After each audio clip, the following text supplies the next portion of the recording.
Assalamualaikum. Kembali lagi di channel Ghost Tellers. Untuk kisah kali ini ada sebuah kisah tentang kisah sial horor penduduk satu desa.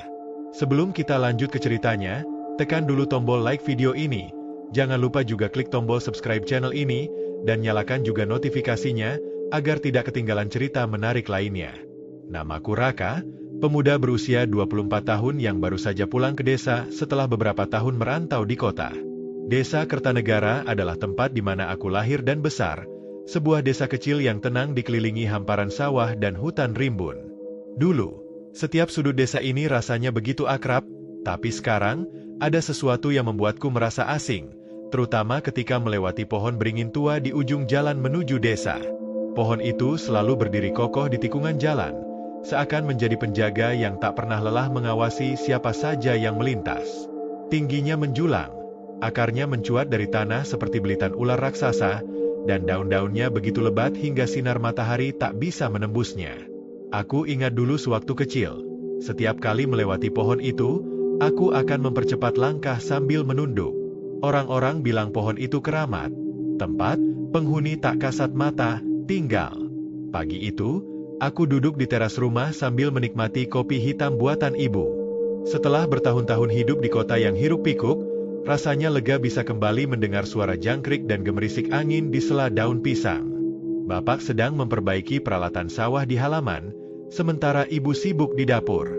Adikku, Rini, gadis pendiam berusia 17 tahun, baru saja pulang dari sekolah dan langsung masuk ke kamarnya. Suara motor meraung dari kejauhan membuyarkan lamunanku. Aku langsung tahu itu Dika, sahabat masa kecilku yang selalu heboh dan tak pernah bisa diam. Benar saja, tak lama kemudian dia muncul dengan wajah cerah dan suara lantangnya yang khas. "Rah, besok pagi pohon beringin itu mau ditebang," serunya sambil mematikan mesin motor. Aku menatap Dika dengan dahi mengernyit. "Pohon beringin di ujung jalan?" tanyaku memastikan. "Iya," kata Pak Darmawan, "pohon itu menghalangi proyek pembangunan jalan baru. Kita kan mau desa yang maju, masa cuma gara-gara pohon jalan jadi susah dilalui?"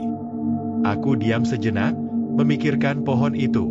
Perasaan tidak nyaman muncul begitu saja. Pohon beringin itu bukan sekadar pohon biasa. Itu sudah jadi bagian dari cerita turun-temurun di desa ini. Banyak orang tua dulu yang memperingatkan agar pohon itu tak pernah ditebang. "Lo tahu kan, pohon itu dibilang keramat?" ujarku, mencoba mengingatkan. Dika malah tertawa sambil menepuk pundakku. "Udahlah, Ra, masa sekarang masih percaya begituan? Kita ini hidup di zaman modern." Aku hanya bisa diam. Di satu sisi, aku tahu proyek jalan itu memang penting. Tapi di sisi lain, aku merasa seperti ada yang salah. Pohon beringin itu sudah berdiri puluhan tahun, bahkan mungkin ratusan tahun. Apakah penebangan itu akan baik-baik saja? Sore itu, Rini keluar dari dalam rumah dengan wajah pucat. Ia menatapku dan Dika bergantian, seakan mendengar pembicaraan kami dari dalam. "Mas, pohon itu," suaranya pelan namun jelas. "Jangan ikut campur, ya? Aku ngerasa ada yang gak beres." Dika menoleh ke arah Rini dan hanya tertawa kecil. "Rin, jangan percaya mitos-mitos begitu, deh. Besok juga lihat, gak bakal ada apa-apa kok." Rini memandangku serius, dan aku tahu adikku ini bukan anak yang mudah takut. Kalau dia sampai berkata begitu, artinya ada sesuatu yang ia rasakan. Malamnya, aku mencoba tidur lebih awal, tapi entah kenapa perasaanku gelisah. Angin malam berhembus kencang, membuat daun-daun pisang di belakang rumah bergemerisik dengan suara aneh. Aku bangkit dan berjalan ke jendela. Dari kejauhan, aku bisa melihat siluet pohon beringin itu. Berdiri angkuh dalam gelap, seakan sedang menantang siapapun yang berani menyentuhnya. Samar-samar, di antara desiran angin, aku mendengar suara aneh, seperti bisikan lirih yang datang dari arah pohon itu. Bulu kuduku langsung meremang. Aku menutup tirai jendela dengan cepat dan kembali ke tempat tidur, berusaha meyakinkan diriku sendiri bahwa itu hanya angin. Namun, jauh di dalam hati, aku tahu sesuatu yang buruk akan terjadi jika mereka benar-benar menebang pohon beringin itu. Dan malam itu, Suara bisikan samar itu terus terngiang di telingaku, hingga akhirnya aku tertidur dengan perasaan cemas yang sulit dijelaskan. Pagi hari di desa Kertanegara terasa lebih ramai dari biasanya. Suara mesin gergaji bergaung di udara, memecah keheningan yang biasanya hanya dihiasi kicauan burung. Aku bangun lebih awal dari biasanya dan berdiri di teras rumah, memandang ke arah jalan tempat pohon beringin itu berada. Sudah ada banyak orang berkumpul di sana. Warga desa, pekerja proyek, dan beberapa tokoh penting desa seperti Pak Darmawan, kepala desa kami. Aku melangkah mendekati kerumunan. Dika sudah di sana, berdiri di dekat gergaji mesin sambil mengunyah permen karet. Dia melambai ke arahku. "Rah, ayo lihat. Hari ini pohon itu bakal tumbang," serunya dengan penuh semangat. "Dik, lo yakin gak ada apa-apa?" tanyaku sambil berdiri di sampingnya. Aku masih merasakan kegelisahan yang sama seperti semalam. Dika tertawa kecil. "Udah gue bilang, itu cuma pohon, Rah. Jangan jadi penakut begitu." Beberapa pekerja mulai memegang mesin gergaji, siap menebang pohon itu. Namun sebelum gergaji dihidupkan, seorang lelaki tua yang kukenal sebagai Mbah Surat, penjaga makam desa, tiba-tiba melangkah ke tengah kerumunan. Suaranya serak dan keras saat ia berbicara. "Jangan ditebang. Jangan berani-berani kalian menyentuh pohon ini," serunya, matanya memandang tajam ke arah kepala desa. Pak Darmawan menatap Mbah Surat dengan sabar, tapi jelas ia tak ingin berdebat. "Mbah, pohon ini harus ditebang. Jalan ini penting untuk pembangunan desa kita. Kita nggak bisa terus-terusan takut dengan hal-hal seperti itu." Mbah Surat menggeleng keras. "Kalian nggak tahu apa yang kalian hadapi. Pohon ini ada penunggunya. Jika kalian tebang, mereka akan marah." Beberapa warga mulai berbisik, wajah mereka terlihat khawatir. Aku merasa seluruh tubuhku merinding mendengar ucapan Mbah Surat. Namun, Pak Darmawan bersikeras. Dengan isyarat tangannya, ia memerintahkan para pekerja untuk memulai. Mesin gergaji dihidupkan, dan suara bisingnya langsung memekakkan telinga. Aku dan Dika berdiri agak jauh, menyaksikan bagaimana gergaji itu mulai merobek batang besar pohon beringin. Pada saat itulah, angin tiba-tiba bertiup kencang. Suara gemerisik daun semakin keras, seolah-olah ada yang bergerak di antara ranting pohon. Gergaji mesin tiba-tiba mati mendadak. Pekerja kebingungan mencoba menyalakannya lagi, tapi mesin itu seperti mogok begitu saja. Kenapa ini?" salah satu pekerja bertanya, suaranya terdengar gugup. Sebelum ada yang menjawab, terdengar suara gemuruh keras dari dalam pohon. Semua orang terdiam. Seketika, suasana menjadi mencekam. Angin berhembus semakin kencang, membawa suara aneh seperti desahan panjang yang terdengar dari dalam batang pohon. Dika memandangku dengan wajah pucat. "Rah, lo denger nggak?" bisiknya. Aku mengangguk, tak mampu berkata apa-apa. Tiba-tiba, salah satu pekerja berteriak ketakutan. "Astaga, ada yang jatuh dari pohon." Semua orang menoleh ke arah pohon beringin. Di sana, tepat di bawah akar pohon yang sedikit terbuka, terlihat sesuatu, seperti kain putih lusuh yang melambai tertiup angin. Tapi ketika diperhatikan lebih dekat, kain itu bergerak sendiri, seperti ada yang menariknya dari dalam tanah. Aku mundur selangkah, jantungku berdegup kencang. "Dik, kita pergi dari sini," kataku, mencoba menarik Dika menjauh. Namun sebelum kami sempat bergerak, terdengar suara jeritan panjang dari arah pohon. Jeritan itu terdengar begitu menyakitkan, seperti suara perempuan menangis. Semua warga mulai berhamburan ketakutan. Mbah Surat menatap pohon itu sambil bergumam sesuatu, mungkin doa atau mantra, aku tak tahu pasti. "Sudah kubilang," katanya lirih, wajahnya penuh kepasrahan. "Kalian telah membangunkan mereka." Hari itu berlalu dengan perasaan tidak tenang. Pohon beringin memang berhasil ditebang, tapi sejak kejadian tadi pagi, suasana desa terasa berbeda. Udara menjadi lebih dingin dari biasanya, dan suara-suara aneh sering terdengar di malam hari. Ibu, yang biasanya tidak percaya pada hal-hal mistis, bahkan terlihat gelisah. "Raka, kamu tutup jendela kamar, ya. Jangan lupa baca doa," katanya saat kami makan malam. Rini juga tampak diam saja, wajahnya terlihat pucat. Mas, aku dengar suara nangis di belakang rumah tadi siang, katanya pelan. Aku menatap adikku itu. Mungkin cuma angin, Rin, jawabku, berusaha menenangkannya meski aku sendiri merasa tidak yakin. Malam itu, aku benar-benar tidak bisa tidur. Udara kamar terasa begitu pengap, dan dari luar jendela, aku mendengar suara-suara aneh, seperti langkah kaki di atas tanah basah. Aku menatap keluar jendela, tapi tidak ada siapapun di sana. Namun, ketika aku hendak menutup kembali tirai, aku melihat sesuatu yang membuat darahku seketika membeku. Di sudut halaman, tepat di bawah pohon pisang, berdiri sosok perempuan berambut panjang. Wajahnya samar-samar tertutup rambut, dan tubuhnya bergerak pelan, seperti sedang mencari sesuatu. Aku menahan napas, tubuhku kaku. Sosok itu tiba-tiba menoleh ke arahku.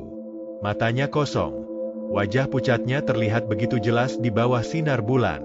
Tanpa pikir panjang, aku langsung menutup tirai dan berlari keluar kamar menuju kamar orang tuaku. Aku mengetuk pintu dengan panik. Pak, Bu, bangun. Ada sesuatu di luar. Bapak keluar dengan wajah bingung. Apalagi sih, Raka? Udah malam. Namun, sebelum aku sempat menjawab, terdengar suara ketukan keras di pintu depan. Ketukan itu terdengar cepat dan kasar, seakan ada yang ingin masuk. Kami semua terdiam, memandang ke arah pintu. Ibu memegang tanganku erat. Siapa malam-malam begini? Bisiknya ketakutan. Bapak melangkah mendekat, tapi sebelum ia sempat membuka pintu, ketukan itu berhenti. Tiba-tiba, lampu di ruang tamu padam, membuat semuanya menjadi gelap gulita. Suara tangisan lirih kembali terdengar, kali ini dari belakang rumah. Aku tahu, sesuatu telah datang, dan teror itu baru saja dimulai. Suasana ruang tamu semakin mencekam. Lampu padam, hanya sinar bulan yang samar-samar menyelinap dari celah-celah jendela, membuat bayangan-bayangan bergerak seperti sosok hidup. Suara tangisan lirih di belakang rumah masih terdengar, semakin jelas, semakin dekat. Pak, jangan dibuka. Ibu berkata dengan suara bergetar ketika melihat Bapak hendak menuju pintu belakang. Bapak menghela napas berat. Kalau kita diam saja, ini nggak akan selesai, katanya, meski jelas dari suaranya ia pun ketakutan. Aku berdiri kaku, memegangi lengan Rini yang mulai menangis. Mas, aku takut. Mas Raka, jangan tinggalin aku. Aku menggenggam tangannya erat. Tenang, Rin. Kita di sini bareng-bareng. Bapak akhirnya berani membuka pintu belakang. Sedikit saja, hanya untuk mengintip keluar. Aku mengintip dari kejauhan, mencoba melihat apa yang ada di balik pintu. Tidak ada apa-apa, hanya halaman belakang rumah yang kosong. Tapi, ketika pintu hampir tertutup kembali, suara derap langkah cepat tiba-tiba terdengar. Bapak buru-buru menutup pintu, menguncinya rapat. Sudah, gak ada apa-apa, katanya cepat, meski wajahnya pucat pasi. Semua ke kamar. Jangan keluar sampai pagi. Kami menurut. Aku menggiring Rini kembali ke kamar, sementara ibu mengikuti di belakangku. Tapi sebelum sampai, suara benda jatuh terdengar dari dapur. Braaak. Kami semua berhenti. Suara apa itu? Bisik ibu. Dapur, Bu, jawabku pelan. Bapak memutar tubuhnya, ragu-ragu untuk memeriksa. Tapi suara lain kembali muncul. Suara seseorang menyeret kakinya di lantai, berat dan berulang-ulang. Aku merasakan bulu kuduku berdiri. Jika benar waktu itu, mungkin pohon itu memang tempat sesuatu yang tidak seharusnya diganggu. Bu, kita jangan ke sana, kataku memohon. Tapi suara itu tiba-tiba berhenti. Sony. Hanya ada detak jantungku yang bergema di telingaku. Kami saling menatap dalam kegelapan. Namun, sebelum kami merasa lega, pintu dapur berdetak keras, seperti ada yang menggoyangnya dari luar. Bum, bum, bum. Ketukan itu semakin cepat dan kasar, disertai suara tawa kecil yang samar. Ha. Bapak menekan mulut ibu agar tidak berteriak. Aku dan Rini sudah memeluk satu sama lain, tubuh kami gemetar hebat. Entah bagaimana, malam itu akhirnya berlalu. Pagi datang dengan sinar matahari yang terasa tidak biasa. Aku keluar dari kamar dengan langkah lemas. Rini masih tertidur di pelukanku, mungkin kelelahan karena menangis semalaman. Bapak duduk di ruang tamu, menatap kosong ke arah dapur. Ibu sedang membuat teh, meski tangannya terlihat gemetar saat menuangkan air panas ke cangkir. "Pak, semalam itu apa sih?" tanyaku pelan, duduk di sampingnya. Bapak menggeleng. "Gak tahu, Nak. Tapi ini bukan hal biasa. Mbah Surat benar." Belum selesai ia bicara, dari luar terdengar suara gaduh. Kami bergegas keluar rumah dan melihat banyak warga berkumpul di ujung desa. Beberapa orang menunjuk ke arah jalan, tepat di lokasi pohon beringin yang ditebang kemarin. Aku ikut mendekat, jantungku kembali berdegup kencang. Pohon beringin itu sudah tidak ada, hanya menyisakan tanah merah yang berantakan. Namun, yang membuat semua orang panik adalah bekas jejak kaki di sekitar tanah itu. Jejak kaki besar, seperti milik seseorang, tapi bentuknya aneh dan tidak beraturan. "Malam tadi ada yang lewat sini," bisik salah satu warga.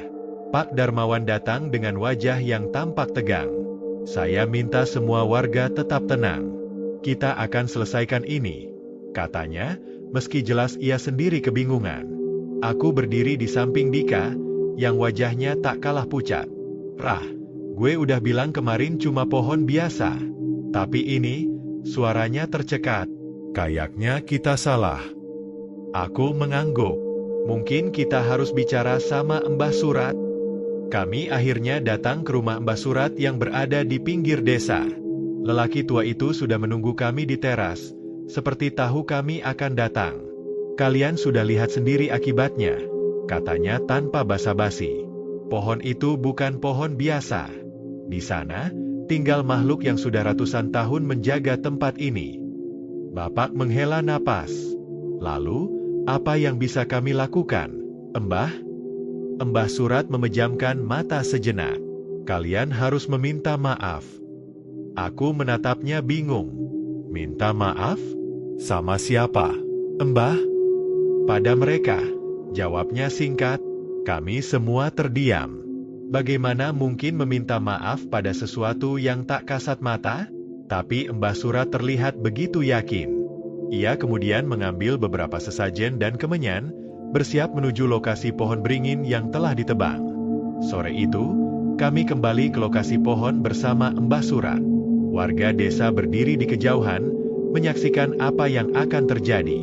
Mbah Surat mulai membaca doa-doa, membakar kemenyan, dan menaruh sesajen di tengah tanah kosong bekas pohon beringin. Awalnya tidak terjadi apa-apa. Namun, angin tiba-tiba berhembus kencang. Tanah bergetar, dan suara rintihan panjang kembali terdengar. Semua orang mundur ketakutan, termasuk aku. Tapi Mbah Surat tetap tenang, terus membaca doa-doanya dengan lantang.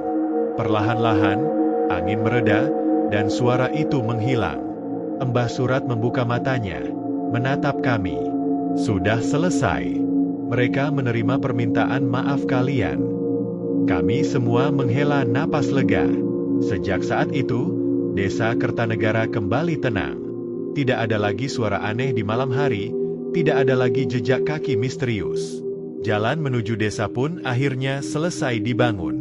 Namun, setiap kali melewati tempat itu, aku tidak bisa berhenti berpikir, apakah mereka benar-benar pergi, atau hanya menunggu waktu untuk kembali? Sejak saat itu, suasana desa Kertanegara terasa lebih hening. Jalan baru yang kini membelah hutan beringin memang tampak indah dan mulus, tapi bagi sebagian warga, ada perasaan tak nyaman yang sulit dijelaskan setiap kali melintasi area bekas pohon itu. Terutama saat senja mulai turun.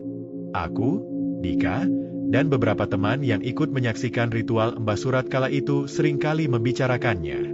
Kami merasa semuanya belum benar-benar selesai. Seperti ada yang masih mengintai, menunggu dari balik bayang-bayang pepohonan di tepi jalan. Beberapa minggu kemudian, desas-desus kembali merebak di desa. Orang-orang bercerita ada pengendara motor yang melihat sosok samar berdiri di tepi jalan pada malam hari. Ada juga yang mendengar suara langkah berat di atas aspal kosong, padahal jalanan sepi. Aku mencoba meyakinkan diriku sendiri bahwa itu hanya sugesti. Tapi malam itu, aku dan Dika membuktikan hal yang paling tidak ingin kami percayai. Kejadiannya ketika kami pulang dari rumah Pak Darmawan, tempat kami berkumpul untuk menonton pertandingan sepak bola. Waktu sudah menunjukkan pukul 11 malam. Aku dan Dika naik motor, melewati jalan baru itu yang kini lebih sepi dari biasanya. Hanya suara mesin motor yang terdengar, memecah keheningan malam. "Rah, gue nggak nyaman nih lewat sini malam-malam," kata Dika, suaranya agak bergetar. "Udah, buruan aja. Jangan banyak ngomong," jawabku cepat, mencoba menenangkan diriku sendiri.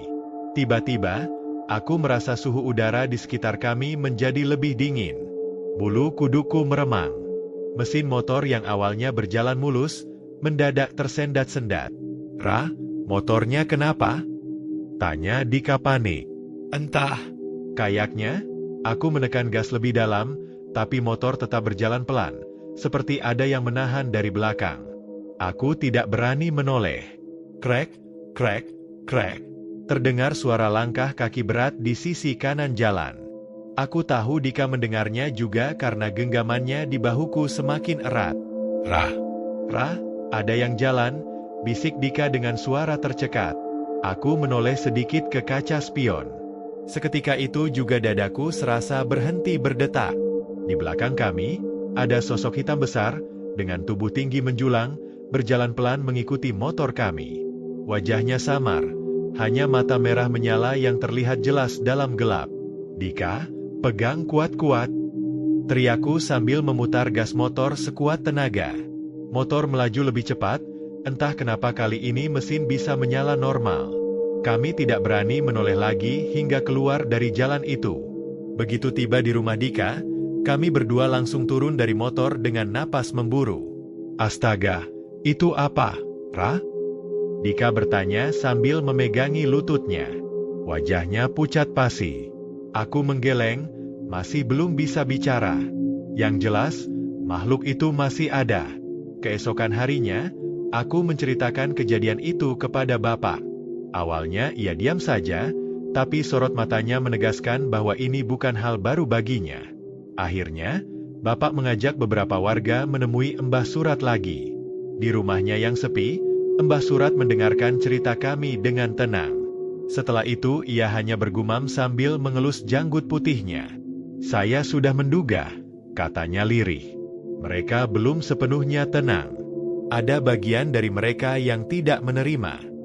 Bapak menatap Mbah Surat dengan cemas. "Jadi, harus bagaimana lagi, Mbah?" "Datangi tempat itu malam ini. Bawa sesajen lagi, tapi kali ini lebih lengkap. Kita akan menyempurnakan apa yang belum selesai." Aku tercekat mendengarnya. "Malam ini, Mbah? Di tempat itu lagi?" Mbah Surat menatapku tajam. "Iya, Nak Raka. Kalau tidak, terornya akan semakin kuat. Kalian semua harus berani." Malam itu, aku bersama Bapak, Dika, dan beberapa warga desa kembali ke tempat pohon beringin. Mbah Surat memimpin ritual, kali ini jauh lebih panjang dari sebelumnya. Bau kemenyan bercampur dinginnya malam membuat suasana semakin mencekam. Angin tiba-tiba berhembus kencang. Pepohonan di sekitar jalan bergoyang liar, seperti ada sesuatu yang marah. Mbah Surat terus melantunkan doa-doanya dengan suara lantang. Warga lain berdiri membentuk lingkaran, memegang obor sebagai penerangan. Tiba-tiba, terdengar suara jeritan panjang dari tengah hutan.